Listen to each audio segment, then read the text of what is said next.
এই পৃথিবীতে যত নবী রাসূল এসেছে প্রত্যেক নবী রাসূলকে আল্লাহ রাব্বুল আলামিন পৃথিবীর মধ্যে কিয়ামত পর্যন্ত যত মানুষ আসবে প্রত্যেক মানুষের চাইতে বেশি ভালোবাসেন তার নবী এবং রাসূলদেরকে।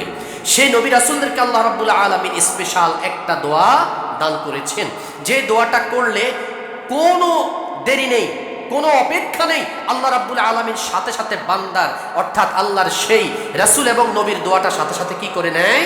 কবুল করে নেয়। সম্মানিত হাজিরিন, প্রত্যেকটা নবী রাসূল ওই দোয়াটা, স্পেশাল দোয়াটা আল্লাহ রাব্বুল আলামিনের কাছে করে দিয়েছেন। প্রত্যেকটা নবী রাসূল ওই দোয়াটা করে পেয়েও গেছেন দোয়ার চাওয়া জিনিসটি। কিন্তু আল্লাহর নবী সাল্লাল্লাহু আলাইহি সাল্লাম বলেন, হে আমার সাহাবীরা, প্রত্যেক নবী রাসূলদেরকে আল্লাহ রাব্বুল আলামিন যেই দোয়াটা স্পেশাল ভাবে দান করেছেন ওই দোয়াটা প্রত্যেক নবী রাসূল আল্লাহর কাছে করে ফেলেছেন, কিন্তু আমি মুহাম্মদ শেষ নবী, একমাত্র আমি মৃত্যু পর্যন্ত ওই দোয়াটা করব না।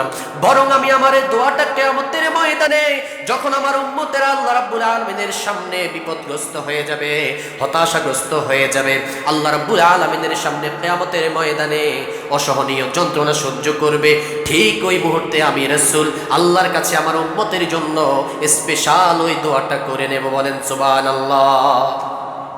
দেখুন, প্রত্যেকটা নবী রাসূল দোয়াটা কি করেছেন? শেষ করেছেন। কিন্তু আমাদের নবী এই দোয়াটা শেষ করেন নাই, বরং রেখে দিয়েছেন কিয়ামতের ময়দানের জন্য, যেখানে মানুষ আমরা উম্মতেরা বিপদগ্রস্ত হব, যেখানে বিপদে পড়ব, সেই বিপদের সময় পৃথিবীর মধ্যে সবচাইতে বড় বিপদ, সেই সময় আল্লাহর নবী আমাদেরকে বিপদ থেকে উদ্ধার করার জন্য স্পেশাল সে দোয়াটা করে তার বান্দাকে, তার উম্মতদেরকে জান্নাতের মধ্যে নেওয়ার উপযোগী করে দিবেন। সুবহানাল্লাহ।